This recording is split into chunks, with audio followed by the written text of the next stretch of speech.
اعوذ باللہ من الشیطان الرجیم بسم اللہ الرحمن الرحیم۔ ناظرین، پروگرام عوامی مسائل کے ساتھ آپ کا میزبان جمشید علی سعیدی حاضر خدمت ہے، اور آج ہمارے اسٹوڈیو میں ہمارے دو معزز مہمان تشریف لائے ہیں۔ جناب چودھری محمد صدیق صاحب ہمارے دائیں طرف تشریف فرما ہیں، جو کہ حلقہ پی پی 205 پیپلز پارٹی کے ٹکٹ ہولڈر ہیں اور الیکشن بھی لڑ چکے ہیں، اور ہمارے بائیں جانب جناب محمد مشتاق خان صاحب، رانا محمد مشتاق خان صاحب موجود ہیں، جو کہ حلقہ پی پی 205 میں تحریک لبیک پاکستان سے الیکشن لڑ چکے ہیں۔ آج یہ خصوصی طور پر یہاں پر تشریف لائے ہیں تاکہ حلقہ پی پی 205 کے مسائل کو اجاگر کر سکیں۔ تو سب سے پہلے تو ہم ان دونوں مہمانوں کا شکریہ ادا کرتے ہیں۔ شکریہ جناب چوئی صاحب، شکریہ رانا صاحب۔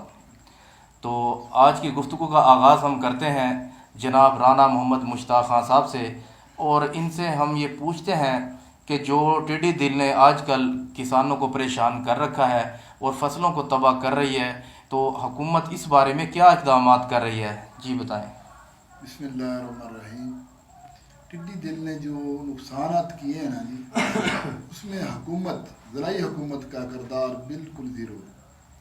کوئی ایسا بندہ نہیں آیا جو لوگوں سے پوچھے کہ جی نقصان ہو گیا ہے، کچھ بیج مہیا ہو، کچھ زراعت کے اثرات ہیں، وہ بھی نہیں آئے۔ کس کس علاقے میں نقصان کیا ہے اس نے؟ نقصان جی اپنے چکوس جو ہیں، چک نمبر مثلا 10 چک ہو گیا، 7 چک ہو گیا، 12 چک ہو گیا، 11 چک ہو گیا، اسٹیشن میاں شمیر ہو گیا۔ کون کون سی فصلوں کا نقصان کیا ہے؟ یہ فصل ہے جی، جس فصل میرے خیال ہے درخت تک نقصان ہو گیا، یعنی کہ درختوں کا بھی نقصان، سبزیوں کا بھی نقصان کیا ہے، بہت زیادہ۔ کپاس جو ابھی لگائی تھی لوگوں نے، کپاس جو کھڑی ہوئی تھی بالکل 0 پوائنٹ ہو گئی ہے، اور نیا بیج لگا رہے ہیں، بیج بھی ایسا ہے ناقص بیج آ رہے ہیں۔ ناقص بیج، ہم نے 4 بیج لگاتے اس میں سے ایک بھی مشکل سے نکل رہا ہے۔ اچھا، تو یعنی کہ مارکیٹ میں ناقص بیج فروخت ہو رہا ہے، ناقص بیج، ناقص کھاد، ناقص سپرے، کوئی پوچھنے والا نہیں ہے۔ کوئی پوچھنے والا، ذرائع انتظامیہ بالکل سوئی پڑی ہے اپنے کمروں اے سیوں میں جیسے ہے۔ ایک تو حکومت کی طرف سے ہم پریشان ہیں، لاک ڈاؤن میں کچھ مل نہیں رہا، ڈیزل سستا ہوا ہے، اس کا حالات بھی کمزور ہے۔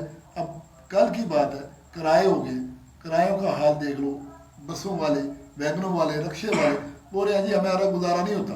یعنی کہ کرائے انہوں نے کم نہیں کیے ٹرانسپورٹ والے، بلکہ وہ کہہ رہے ہیں آپ نے بیٹھنا ہے تو بیٹھے، نہیں جانا تو پیدل چلے، کرائے کم نہیں ہوں کچھ گے۔ نہیں ہوگا۔ یہ ہمارا ہے، آپ جس کو درخواست دینی ہے کر لیں بات۔ اچھا چوئی صدیق صاحب، آپ یہ بتائیں کہ حکومت نے لاک ڈاؤن کے دوران عوام کو ریلیف دینے کے لیے احساس پروگرام شروع کیا تھا، یعنی کہ جس کا پہلے بے نظیر انکم سپورٹ پروگرام کے تحت وہ چل رہی تھی امداد، اس کا نام بھی تبدیل ہو گیا۔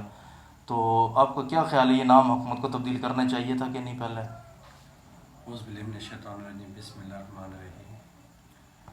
بھائی جمشید صاحب، پہلے تو میں آپ کا شکریہ ادا کرتا ہوں جس نے آپ نے اپنے پروگرام میں شرکت کا موقع دیا۔ جناب والا، بات اس طرح ہے کہ جب بے نظیر انکم سپورٹ پروگرام، یہ بی بی شہید کا پروگرام تھا، بی بی شہید نے اس پروگرام کو دبئی سے لے کر آئی تھی اور زرداری صاحب نے اسے پایا تکمیل تک پہنچایا، اور آج اسے اگر بے نظیر انکم سپورٹ کا نام حساس پروگرام رکھ دیا جائے تو لوگ آندھے یا بہرے یا گونگے تو نہیں ہیں جو سمجھتے نہیں کہ بے نظیر انکم سپورٹ کیا چیز ہے۔ اگر آج کرونا کے سسٹم میں اس نے حساس پروگرام کر لوگوں کو 12,000 روپے کہہ دیا ہے، تو خان صاحب کے پاس کچھ اپنا ہے تو وہ فنڈ تقسیم کرے۔ آج بھی بے نظیر انکم سپورٹ کو ہی کبھی اس کا نام حساس پروگرام رکھ دیا جاتا ہے، کبھی کفالت پروگرام کے نام سے کر دیا جاتا ہے، نام تبدیل کرتے آ رہے ہیں۔ یعنی کہ جو گرانٹ ہے، جو سسٹم ہے، وہ بے نظیر انکم سپورٹ پروگرام والے چل رہا ہے۔ جی، اس کے علاوہ ان کے پاس کوئی ایشو نہیں۔ کیا ان نے وہ فارم پور کیے تھے؟ غریب کو اس سے کیا ترجیح ملی؟ وہ فنڈ تو انہی بے روز گھروں میں تو آج تک فنڈ گیا ہی نہیں۔ یعنی کہ جو 12,000 روپے دیے بھی ہیں تو یعنی کہ وہ غریب مستحق لوگوں کو نہیں ملے، غریب مستحق لوگوں کو نہیں ملے۔ ابھی تک راشن بھی نہیں ملا حکومت کی طرف سے۔ جو راشن تھا وہ راشن والوں تو فارم پور کر نمبردار بھی تھک گئے، پٹواری بھی تھک گئے، ٹیچر سبان بھی تھک گئے، تمام لوگ فارم پور کرتے رہے، لیکن راشن نہیں آیا۔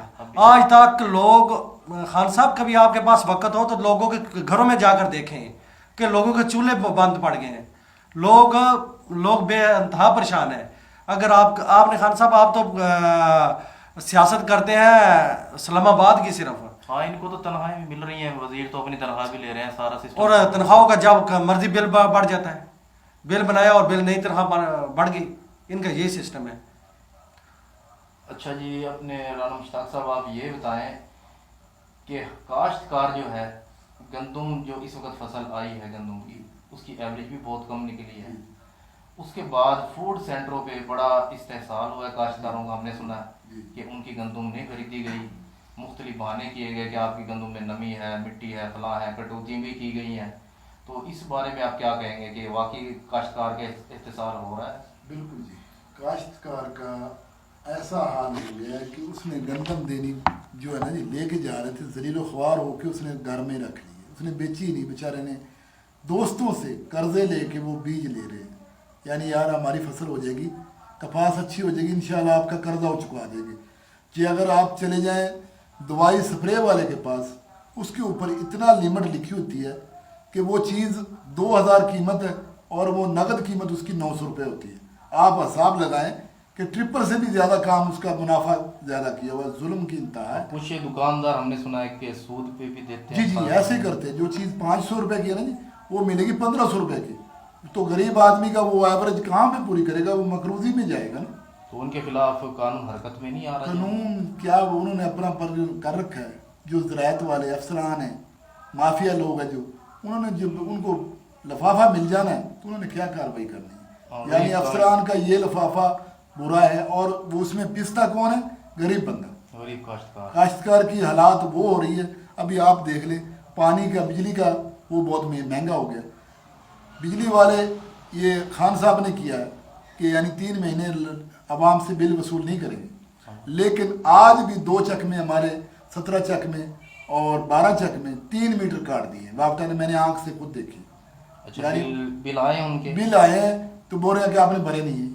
اچھا، کہاں سے بھرے میٹر گا؟ کاٹ دیے۔ یہ حالات ہیں، یہ اس میں اس حالات میں کیا مل رہا ہے عوام کو؟ کچھ مل رہا ہے؟ نہ، بیچارے کاروبار سے تنگ ہیں، کام کچھ بند بھی پڑے ہیں۔ نہیں جناب۔ آپ میرے خیال میں جمشید بھائی کہ آپ دیکھیں حالات ایسے ہیں کہ لوگ مانگ رہے ہیں، یار میری موٹر سائیکل بیچ دیں، چلو گزارا کریں، کچھ بورا بھینسیں بیچ دیں، اپنے بچوں کا پیٹ پال رہے ہیں، خودکشی پر مجبور ہیں لوگ، یہ حالات ہیں۔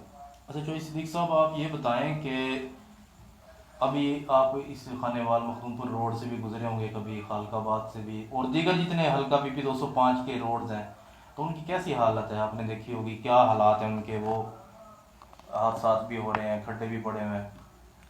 بھائی جمشید، الحمدللہ حلقہ پی پی 205 میری جان ہے، اور میں اس بات سے کرتا ہوں کہ اس حلقے میں آج تک نہ ضلعی حکومت، نہ ضلعی افسران نے، نہ موجودہ اقتدار کے لوگوں نے ووٹ کی پرچی لینے کے لیے تو آ جاتے ہیں، لیکن آج تک یہ لنک روڈ جو عبدالحکیم سے آ رہا ہے، موٹر وے سے انٹرچینج سے آتا ہے، حسینی چوک تک جاتا ہے، کسی نے آج تک نہیں چھیڑا اس کو، اور جس طرح اس پر سفر تو جاری ہے، ٹیکسز تو گورنمنٹ لے رہی ہے، لیکن آج تک اس پر کام نہیں کیا گیا۔ حالانکہ ٹریفک کا بڑا بہاؤ ہے، بڑا پریشر ہے وہاں پہ، کئی حادثات بھی ہو گئے ہیں، کئی لوگ وہاں پہ اپنی جان کی بازی بھی ہار گئے ہیں۔ اور اسی طرح جب آپ دیکھیں کہ انڈر بائی پاس، عبدالحکیم کا انڈر بائی پاس ہے، اس کا لوگوں سے وعدہ کیا گیا، تمام سیاستدان آتے ہیں ووٹ لینے کے لیے، انڈر بائی پاس کا وعدہ کیا گیا عبدالحکیم کے لیے، کچا کو ریلوے پھاٹک پر وعدہ کیا گیا، مخدوم پور میں روڈوں کی مرمت کے وعدے کیے گئے۔ آج ہی میں گزر رہا تھا کہ مخدوم پور میں سے جیسے ہی مخدوم پور کے ان ہوا تو مخدوم پور مین سٹی میں جس طرح گڑے پڑے ہوئے ہیں، پتہ چل رہا ہے کہ یہاں پہ کوئی سیاستدان یا کوئی رہتا ہی نہیں۔ ہسپتال روڈ کی بات کر رہے ہیں آپ؟ ہاں جی، ہاں جی، ہسپتال روڈ اور عوامی مسائل کے پروگرام میں یہ آگاہ کرتا ہوں ڈی سی او خانیوال سے، وزیر اعلیٰ سے، وزیر اعظم سے، یہ میں اپیل کرتا ہوں کہ جناب والا مخدوم پور میں ہاسپٹل کا راستہ ہے، اس روڈ میں مریضوں کا آنا جانا ہوتا ہے، مشکل وقت ہوتا ہے، لیکن وہاں پہ دیکھیں آپ آ کر کہ مخدوم پور تباہ برباد ہوا ہے، اور ہم دوست تقریباً کٹھے آ رہے تھے اور آپس میں باتیں کرتے آ رہے تھے کہ یہ مخدوم پور کا حالات ہے۔ ہم مخدوم پور، اگر میں مخدوم پور اور عبدالحکیم کی عوام سے وعدہ کرتا ہوں، اگر اللہ تعالیٰ نے ہمیں اقتدار دیا تو ہم انڈر بائی پاس بھی بنائیں گے اور لنک روڈ بھی کریں گے، اور انشاءاللہ آپ کے گھر تک تمام وسائل پہنچائیں گے۔ کیونکہ یہاں پہ تو ہمیشہ حکومت جو ہے نا، پہلے نون لیگ کی رہی ہے، اس کے بعد جناب کاف لیگ کی رہی ہے، اس کے بعد جناب اب تحریک انصاف کی آئی ہے، نہ پیپلز پارٹی کو یہاں اقتدار ملا ہے، کافی عرصہ پہلے ملا تھا، اس وقت کچھ کام ہوئے تھے لیکن اس کے بعد نہیں ملا۔ اس کے بعد تحریک لبیک میں فرسٹ ٹائم الیکشن میں آپ نے حصہ لیا. تو آپ رانا صاحب بتائیں کہ اگر آپ کو عوام کامیاب کراتی ہے تو آپ عوام کے مسئلے حل کرائیں گے؟ جی انشاءاللہ عوام کے ساتھ ہمارا وعدہ ہے، اور وعدہ بھی وہ ہے جو مسلمان کا وعدہ ہوتا ہے. یہ سیاسی وعدہ یا جمہوری وعدہ یا یہ جو انگریزی وعدہ نہیں ہے ہمارا، مرنے والا اور شہادت والا وعدہ.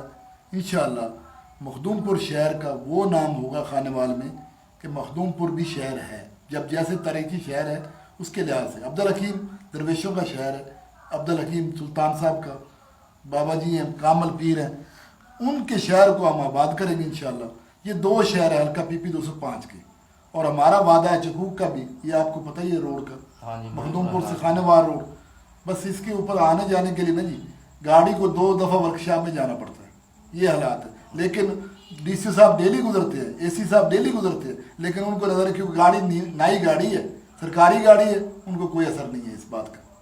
ہاں غریب ہی پس رہے ہیں، غریب موٹر موٹر سائیکل غریب کی بیچارے کی کبھی پنچر کھڑی ہوئی ہے، کسی رکشے والے کا چین ٹوٹا پڑا ہے، یہ مہران والا اس کا ٹائر بھی نکلے پڑے. کئی حادثات آپ دیکھ رہے ہیں، وہاں پہ کلٹی بھی ہو جاتی ہے، کلٹی ہو جاتی ہے. یعنی بریک لگے گی. روڈوں کا حال چک لوٹو والا پیر کے پاس آپ آگے چلے جائیں 10 چک کے موڑ میں پولیاں ایسی پڑی ہیں جس میں رات کو بندے کا بس زندگی اللہ ہی حافظ ہے. اچھا چودھری صدیق صاحب، آپ یہ بتائیں کہ آپ ان مسائل کے حل کے لیے وزیر اعلیٰ کو کیا کہنا چاہیں گے، وزیر اعظم کو کیا کہنا چاہیں گے؟ میں وزیر اعلیٰ یا وزیر اعظم سے کیا کہنا چاہوں گا، بات تو صرف اسی پر ہے. یہ وزیر اعلیٰ اور وزیر اعظم یہ کام کو کچھ کر ہی نہیں سکتے. اگر آج سے 40 سال پہلے پیپلز پارٹی نے گورنمنٹ بنائی تھی، اس کے بعد اگر آج بھی کام دیکھ لیں تو وہ پیپلز پارٹی کے دور میں ہوئے ہیں. اس کے بعد اگر گورنمنٹ نے مسلم لیگ نون نے بھی گورنمنٹ کی ہے، کاف لیگ نے بھی گورنمنٹ کیا ہے، کسی نے عوامی مسائل پر کام نہیں کیا. عوامی مسائل جو کہ تم پڑے ہیں. اگر کچھ کام کیا ہے تو تھوڑا بہت مسلم لیگ نون نے کیا ہے، لیکن اس کو ہم ساتھ دیتے ہیں. لیکن پیپلز پارٹی نے جب بھی کام کیا تو عوام کی رفاہ عامہ کا کام کیا. پیپلز پارٹی نے جو بھی کام کیے وہ تاریخی کام کیے. اگر اران منصوبہ آپ دیکھ لیں، سی پیک دیکھ لیں، اگر بے نظیر انکم سپورٹ دیکھ لیں، تمام مین کام ہیں. اگر یہ لوگ جب بھی کام کرتے ہیں ان کے پیچھے ایک کمیشن شپ لوگ ہوتے ہیں جو صرف کمیشن کے لیے کام کرتے ہیں، لیکن وہ کام تھوڑا وقت چلتے ہیں، اس کے بعد وہ ختم ہو جاتے ہیں. اچھا آپ یہ بتائیں کہ آپ آئندہ الیکشن لڑنے کا ارادہ رکھتے ہیں حلقہ پی پی 205 سے؟ انشاءاللہ ارادہ بھی رکھتے ہیں، اور انشاءاللہ پیپلز پارٹی کے تعاون سے لڑیں گے، اور پیپلز پارٹی ہی سپورٹ کرے گی، اور پیپلز پارٹی کے ٹکٹ سے انشاءاللہ الیکشن لڑیں اور گے. دوسرا یہ آپ یہ بتائیں کہ تحصیل نظامت کے اگر الیکشن ہوتے ہیں تو اس میں کوئی پیپلز پارٹی کا امیدوار آئے گا سامنے؟ ہاں، اس کے لیے انشاءاللہ ہم پیپلز پارٹی کے تمام لوگ اکٹھے مل کر بیٹھیں گے اور فیصلہ کریں گے انشاءاللہ کہ تحصیل کے لیے جیسا جو آدمی موضوع ہوگا اس کے لیے انشاءاللہ آگے لائیں گے. یعنی کہ آپ پارٹی کے فیصلے کے پابند ہیں؟ ہم انشاءاللہ پارٹی کے فیصلے کے پابند بھی ہیں، اور انشاءاللہ اگر پیپلز پارٹی کے لیے قربانی تحصیل کے لیے دینی پڑی تو انشاءاللہ پھر بھی دیں گے. چلا مشتاق صاحب، آپ یہ بتائیں کہ آپ کی جو جماعت ہے تحریک لبیک پاکستان، وہ بھی تحصیل کا الیکشن لڑے گی کیا؟ جی بالکل ہماری تیاری ہے، اور ہمارے کارکن تیار انشاءاللہ. اور آئندہ حلقہ پی پی 205 سے آپ الیکشن لڑیں جی گے؟ بالکل انشاءاللہ اللہ کے حکم سے اگر زندگی حیات رہی تو، اور پارٹی کا تعمر رہا، اور ہم انشاءاللہ پر امید ہیں جیسے ہم کام کر رہے ہیں، ورکنگ کر رہے ہیں، مجھے امید ہے پارٹی مجھے ٹکٹ بھی دے گی، اور میں تحریک لبیک سے انشاءاللہ الیکشن کنٹینیو کروں گا انشاءاللہ. جی ناظرین، آپ نے دونوں مہمانوں کی گفتگو سنی. انہوں نے بڑے اچھے انداز میں حلقہ پی پی 205 کے مسائل بیان کیے. اس کے علاوہ اوورآل جو پنجاب کے پاکستان کے جو میجر پرابلم ہے عوام کے، وہ بھی انہوں نے بیان کیے. اور انہوں نے کہا کہ حکومت جو ہے عوامی مسائل حل کرنے میں بالکل دلچسپی نہیں رکھتی. اور انہوں نے یہ بھی کہا، چودھری صدیق صاحب نے کہا کہ اگر میں پیپلز پارٹی کے ٹکٹ پہ کامیاب ہوتا ہوں تو انشاءاللہ حلقہ پی پی 205 کے لوگوں کے مسائل حل کروں گا.